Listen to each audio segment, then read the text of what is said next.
Baik. Sini ada pertanyaan, Afwan Ustadz, ada yang bertanya ke saya. Ada yang bertanya kepada saya, kalau salafi atau ahlus sunnah wal jamaah itu mengikuti madhab siapa? Jawabnya bagaimana ini Ustadz? Barakallahu fikum.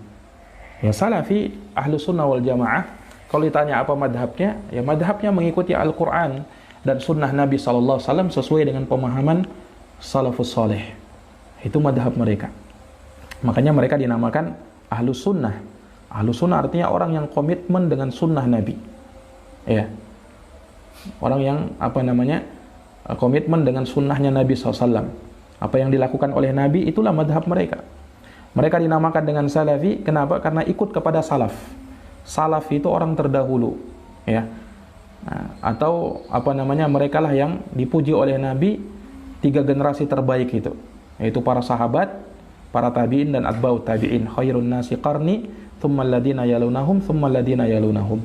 Nah, jadi kalau ditanya madhabnya ahlus sunnah, yaitu mengikuti Al-Quran dan sunnah sesuai dengan pemahaman para ulama us-salaf, ya, para ulama us-salaf. Maka mereka mengikuti madhab-madhab para imam, ya, termasuk di dalamnya yang terkenal madhab a'immatul madahib al-arba'ah, yaitu Abu Hanifah, Al-Imam Malik, Asy-Syafi'i, Al-Imam Ahmad bin Hanbal, ya. Mereka ikuti semua itu. Nah, imam-imam ahlus sunnah wal jamaah, dan mereka itu adalah imam-imam salaf, ya. Kita ikuti mereka. Nah, dan kita memahami agama ini ya dari mereka. Para ulama tentu saja yang menjelaskan kepada kita makna Quran dan makna sunnah Nabi, ya. Yang dilarang kalau misalnya kita hanya taklid, membebek buta sama salah satu imam tanpa mau tahu dia salah atau benar, atau mengklaim bahwasanya hanya Imam Syafi'i saja yang difatwakannya pasti benar. Nah, ini tidak boleh seperti ini, ya. Karena Imam Syafi'i juga manusia, bisa salah, bisa benar, ya kan? Ya, makanya ukurannya di sini ya kita ambil yang benarnya. Nah, kita ambil yang benarnya, yang benar yang mencocoki Quran dan Sunnah, dan itulah madhab para ulama kita. Makanya para imam itu mengatakan, idza sahhal haditsu fahuwa madhabi. Apabila telah sahih suatu hadits, itulah madhab saya.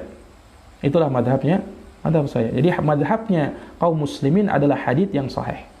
Imam Syafi'i mengatakan, ajma'al muslimun ala anna man istabanat lahu sunnah an Rasulillah sallallahu alaihi wasallam fala yahilla lahu ay yad'aha liqauli ahadin. Telah sepakat kaum muslimin, barang siapa yang telah jelas baginya sunnah dari Nabi SAW, tidak halal bagi dia untuk mengikuti ucapan ya seorang pun. Tak boleh, ya. Karena yang maksum itu cuma Nabi. Selain Nabi bisa benar, bisa salah. Ya, makanya dari apa yang diungkapkan oleh Imam Malik, ya rahimahullahu taala, kullu ahadin yu'khadhu min qawlihi wa yutrak illa sahibah hadal qabr. Semua orang itu boleh diambil ucapannya dan boleh ditinggalkan. Kecuali siapa? Kecuali Nabi SAW, yang ucapannya harus diambil. Jelas ini? Tapi ingat, para imam itu tentu kita hormati, kita ambil ilmunya. Kita ambil dari Imam Syafi'i, ya. Kita belajar dari madhab Syafi'i, kita belajar dari madhab Hambali. Dan seorang tidak dicela kalau misalnya dia belajar dari fikih madhab misalnya.